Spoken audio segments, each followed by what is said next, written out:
एक बार की बात है। एक राजा था और उस राजा के 3 बहुत ही खास मंत्री थे।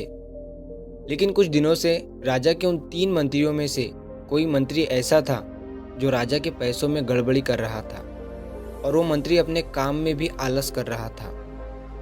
अब राजा ये समझ नहीं पा रहा था कि उन तीनों मंत्रियों में से कौन सा मंत्री बेईमान है और कौन सा मंत्री ईमानदार।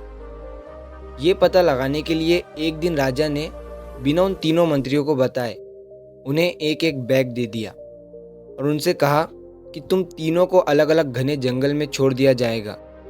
उस जंगल में तुम्हें फ्रूट्स के पेड़ ढूंढना है और अच्छे अच्छे फ्रूट से इस बैग को पूरा भरकर लाना है और तुम तीनों के पास सिर्फ एक दिन का समय है।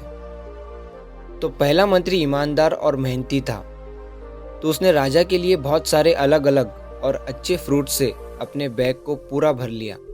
लेकिन उसे ये सब करने के लिए बहुत मेहनत करनी पड़ी। अब दूसरा मंत्री जो था वो बहुत ही चालाक था।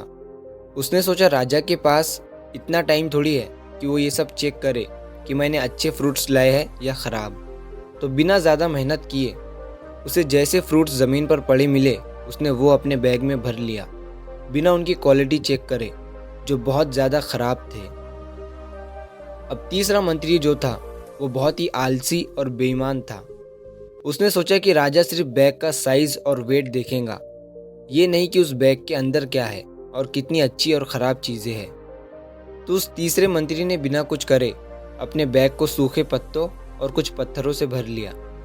अब वो तीनों भी मंत्री अपने अपने बैग के साथ राजा के महल में वापस आए। राजा ने उन तीनों भी मंत्रियों के बैग को खोलकर चेक नहीं किया और उसने उन तीनों मंत्रियों को अलग अलग जेल में 30 दिन के लिए डाल दिया। राजा ने सिपाहियों को यह ऑर्डर दिया कि इन तीनों को 30 दिन तक खाना नहीं दिया जाएगा और ये तीनों भी 30 दिन तक वही फ्रूट्स खाएंगे जो इन तीनों ने अपने बैग में भरकर लाए हैं। तो जो पहला मंत्री था जिसने अपने बैग में अच्छे और अलग अलग फ्रूट्स जमा किए थे, उसने जेल में 30 दिन आराम से गुजार लिए, अच्छे और डिलीशियस फ्रूट्स खाते हुए जो उसने खुद जमा किया था। और जो दूसरा मंत्री था जिसने ख़राब और बेकार फ्रूट्स अपने बैग में भरे थे, उसे वही ख़राब और बेकार फ्रूट्स खाने पड़े और वो उस जेल में कुछ ही दिनों तक सरवाइव कर पाया और बाद में वो ख़राब फ्रूट्स खाने की वजह से बीमार पड़ गया।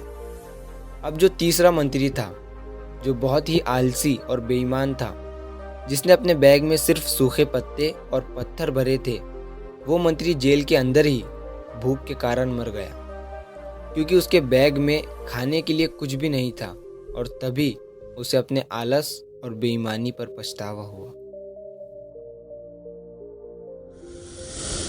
इस कहानी से हमें ये सीख मिलती है कि हम जो आलस करते हैं और अपने ही काम में बेईमानी करते हैं, बेईमानी मतलब अपने ही काम में अपना 100% नहीं देते हैं, तो उससे आज तो हमें कोई फ़र्क नहीं पड़ता, आज तो हम अपने काम में आलस करके आराम कर लेते हैं, लेकिन कल परसों कुछ दिन के बाद हमें उस पर पछतावा होता है। आपने बहुत से लोगों को ये कहते हुए सुना होगा कि काश उस टाइम पर मैं ऐसा कर लेता तो आज उस इंसान की जगह मैं होता।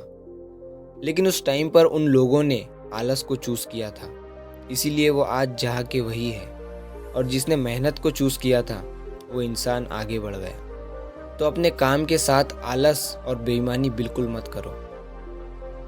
तो अगर आप इस कहानी को और भी लोगों तक पहुंचाना चाहते हो तो इस वीडियो को लाइक करो ताकि YouTube इस वीडियो को और भी लोगों तक पहुंचाए। और कहानी अगर पसंद आई हो तो हमारे चैनल को सब्सक्राइब ज़रूर करिए। तो मिलता हूँ मैं अगली बार इसी तरह की कहानी के साथ। सब्र करो, शुक्र करो और ज़िंदगी में आगे बढ़ो।